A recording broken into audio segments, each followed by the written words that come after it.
Yo, what's going on, everybody? This is Corn Beaner. Today is, let me check really quick, January 15, 2013. Happy belated New Year's. This is my first real, video blog type thing for this New Year's. And what I want to talk about today is not really anything video game related. It's more sports related, but it's not going to be San Francisco 49ers related, so please hang in there, people. What I want to talk to you guys today about is the new hot topic that seems to be taking the sports world by storm. And what I'm talking about is P.E.Ds, performance enhancing drugs. Most people know them as steroids, and that is the typical name that it is given for the simple reason of letting normal people like you and me keep a follow on what's going on. Now, when it comes to performance enhancing drugs, as far as I can tell, as far as I know, the NFL has a slight problem with it. Not anything that's really over publicized. Same with NHL. I'm not sure. Tennis, golf.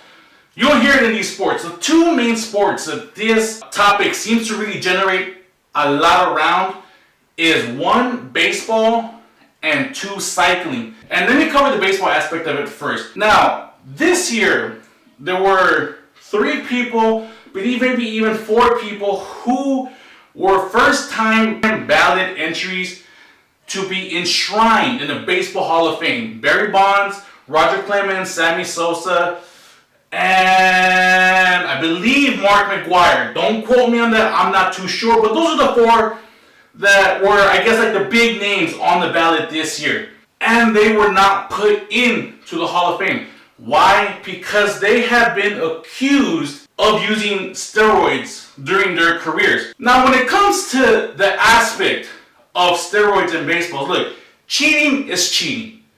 This video is not gonna make me try to convince you that any one of the players I just named deserves to be in the Hall of Fame.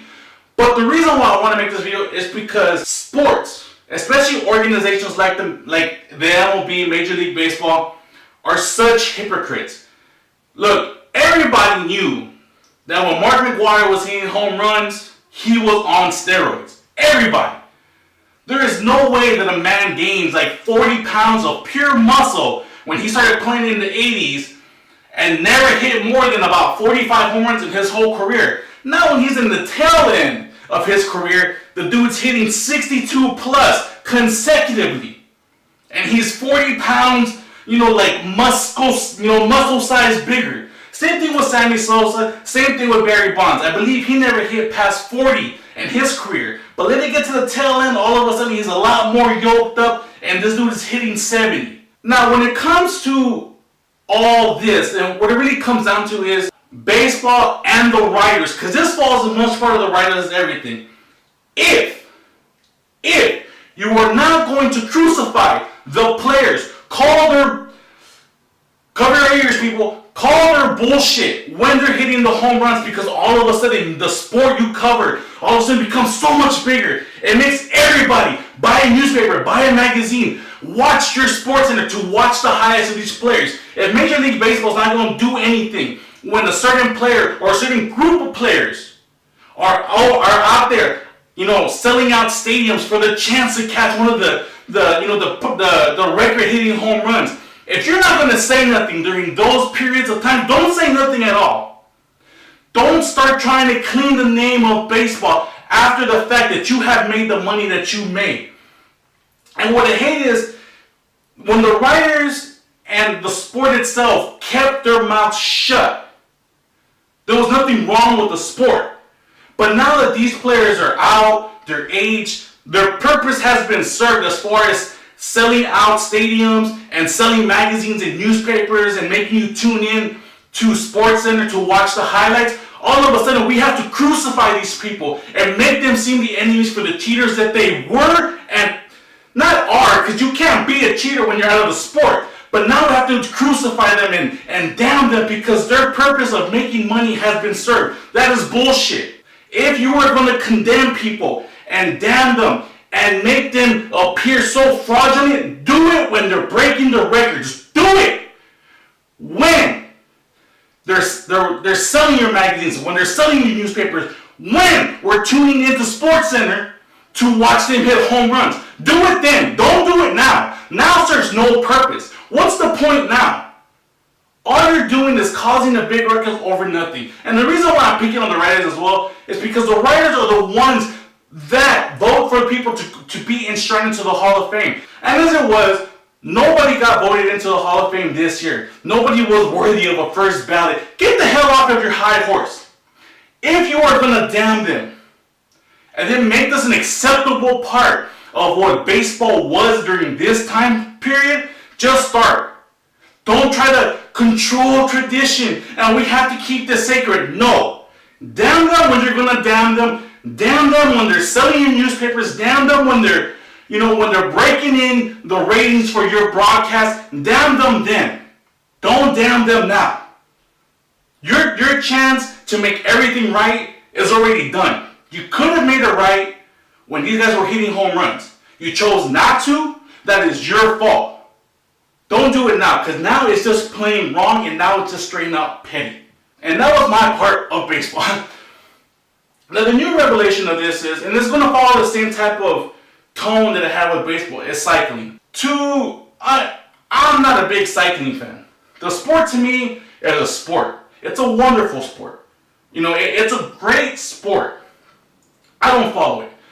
But when Lance Armstrong started winning like 4, 5, 6, 7, I'm not gonna lie, I rooted for him. You know what I'm saying? As an American-born Latino, to see an American of any color, any creed, I don't care, to see an American win an event like the Tour de France that has 21 stages of, I believe, like 35 or 40 miles during some of the steepest hills in France, and win that 7 times in 23 days each time, dude, that's amazing to me.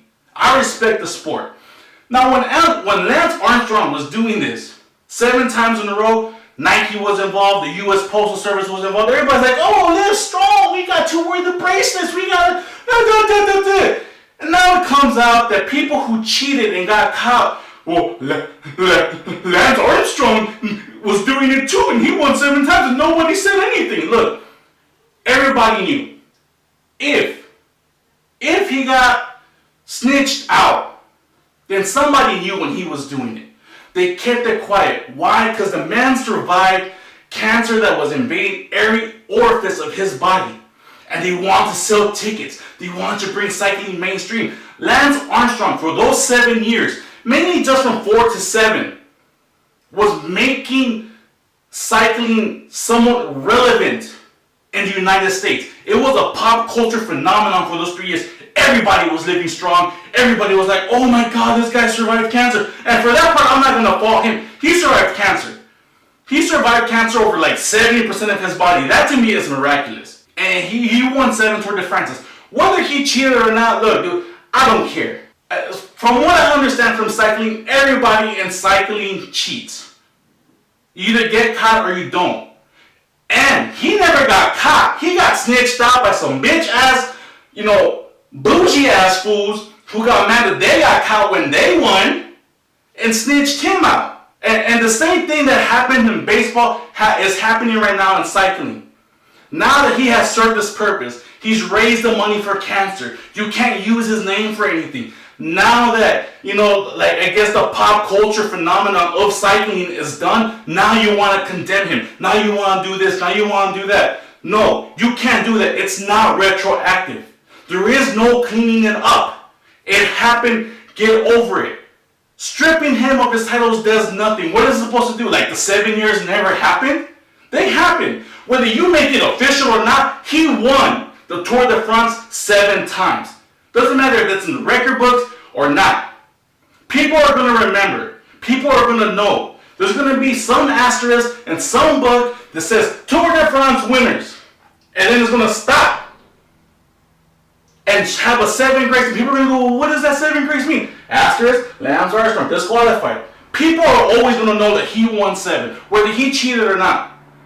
But writers and everybody else can't all of a sudden jump on this man and say, oh, well, he's a cheater, he's a piece of shit, and he does this. You guys were all worried, the Liv Armstrong crap. You guys were all doing this because of him. It's not his fault that your puny mind decided to follow the pop culture of his image, and now you're disappointed. As far as I'm concerned, my My fascination with Lance Armstrong wasn't the fact that he won 7 Tour de France's, because again, I'm not a fan of the sport, so I don't care about that sport.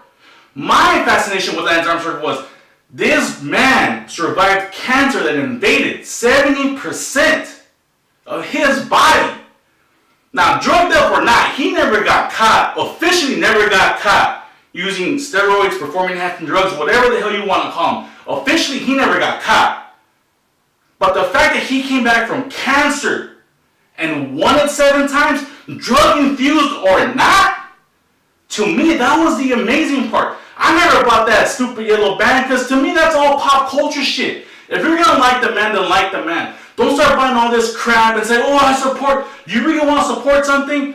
Don't show it off. You know what you do? You write a check, you buy a money order, you swipe your card, and you donate to the Cancer Society, nameless, anonymous. Here you go. The same way that you would donate $5 to a homeless man to eat for the night is the same way that you should donate money to any type of research that you truly believe in. If somebody inspires you to donate money to a cause, you don't need to show it off. There's no purpose for that. You wouldn't go around and wearing like a black band saying, I donate to homeless. So why all of a sudden it's live strong, I donated my dollar, look what I'm doing. Oh shit, look, I'm tight, I got 10 of them. No, it's all done with. All that stuff is done with. And for people, writers, sportscasters, everybody, whether baseball, cycling, or whatever the sport may be that was tainted by steroids, you guys did your part. You glorify these people as the best all time on print, on screen, the internet, everywhere. You glorify them to no ends for your pockets. And now that the pockets can be filled with their images of success and winning, now, you want to have a conscience about this shit? Call their bullshit out when the bullshit is happening.